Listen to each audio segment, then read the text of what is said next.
This is Seal Richards, President of Planned Parenthood Federation of America. I want to be really clear. The allegation that Planned Parenthood profits in any way from tissue donation is not true.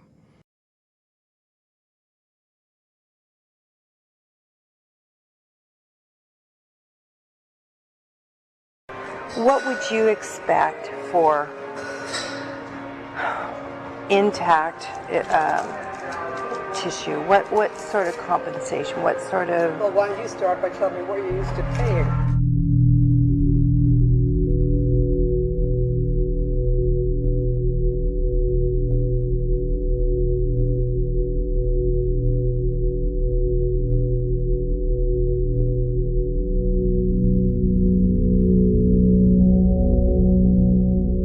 We'll be exhibiting at the Medical Directors Council meeting in a couple of weeks, so I don't know if you'll be attending. I'm now the president of that organization. Oh.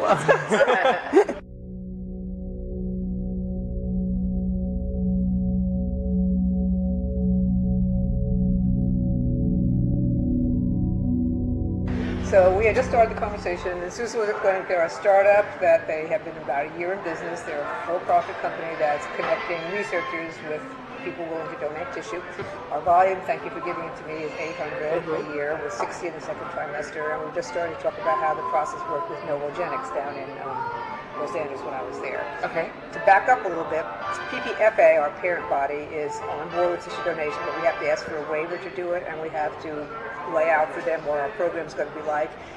And the mechanics of it was that Heather, Novogenics person, would come to the site, and our staff would sign the patients up and get consent, and then Heather would look at the tissue and take what she required. So it was logistically very easy for us. We didn't have to do anything. So it was compensation for this. We didn't have to do anything. So it was compensation for this, and there was a discussion as I was leaving. They had been paying by the case, and there was some discussion about doing it in a different way, or I don't know what you're used to doing. How are you used to doing compensation? The patients don't get anything, of course. But. Okay, so I'd like, what would you expect for intact tissue? What sort of compensation? What sort of... Well, why don't you start by telling me what you're used to paying? Okay. I don't think so. I would like to know what would make you happy. What would work for you? Well, you know, in negotiations, the person who throws out the figure first is at a loss, right? So. No, I don't look at it that way. I know you want to play that game. I get it, but no, I want low ball because I'm used to low things from. You know what? If you low ball, I'll act pleasantly surprised, and you'll know it's a low ball. Okay. What I want to know is what would work for you. Don't low ball it. Okay. Tell me what you really. $75 a specimen. Oh, that's way too low. And that's way too low. I want to keep you happy. I've been at places that did 50 too. But see, we're not in it for the money. Well, why don't you start by telling me what you're used to paying? Oh, no, I want lowball $75 a specimen, and we don't want to be in the position of being accused of selling tissue and stuff like that. On the other hand, there are costs associated with the use of our space and all that kind of stuff. So what would you think about it? Right. So way higher than that. So I'd like to start at around 100. Okay. Now this is for tissue that you actually take, not just the tissue that the person volunteered that you can't find anything. Right? Exactly. Now this is for tissue that you actually take, not just the tissue that the person volunteered that you can't find anything. Right? Exactly. Right. What we can use, what is intact. So that's why I'm saying no, don't lowball. I want you to be happy. It's complicated by the fact that our volume is so low too. I mean, are you looking at 8 and 9 week specimens or only second trimester specimens? 10 to 12 week, end of the first trimester. If those are pretty intact specimens, then that's something we can work with. So that's an interesting concept. Let me explain to you a little bit of a problem, which may not be a big problem. If our usual technique is suction at 10 to 12 weeks, and we switch to using an iPass or something with less suction in order to increase the odds that will come out as an intact specimen, then we're kind of violating the protocol that says to the patient, we're not doing anything different in our care of you. And to me, that's a kind of a specious little argument, and I wouldn't object to asking Ian, who's our surgeon that does the cases, to use an iPass at that gestational age in order to increase the odds that he was going to get an intact specimen. But I do need to throw it out there as a concern, because the patient is signing something and we're signing something saying we're not changing anything in the way we're managing you just because we agreed to give tissue. I've heard of that before. Right. Yeah. No. It's definitely. It's touchy.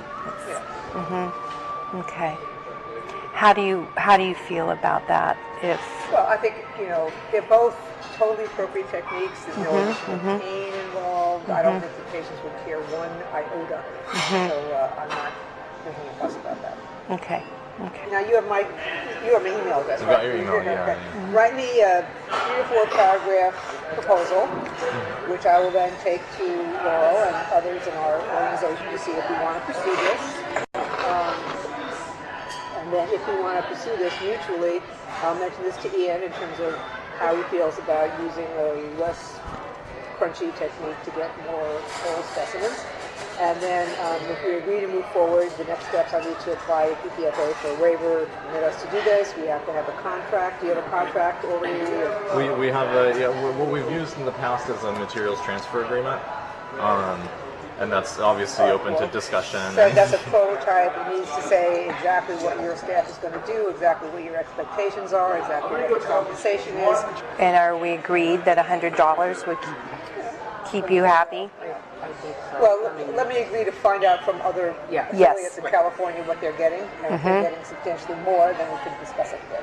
Yes. But the money is not the important thing. No. It has to be big enough that it's But it is something to talk about. I mean, it's one of the first things that you brought up, right? So, it has to be big enough that it's but it is something to talk about. I mean, it's one of the first things that you brought up, right? So. Now here's another thought: is we can talk about specimen as per specimen per case, or per procured tissue sample, which would be so that if we're able to get a liver thymus pair, maybe that is $75 per specimen, and so that's for for liver thymus pair, and that's $150, versus if we can get liver thymus, brain hemisphere, and all that, then and then so that protects us so that we're not paying for what we can't use. And I think it also maybe illustrates things. It's been years since I talked about compensation, so let me just figure out what others are getting, and if this is in the ballpark, then that's fine. If it's still low, then we can talk about it. I want a Lamborghini. I said I want a Lamborghini. Don't we all, right? Yeah, exactly.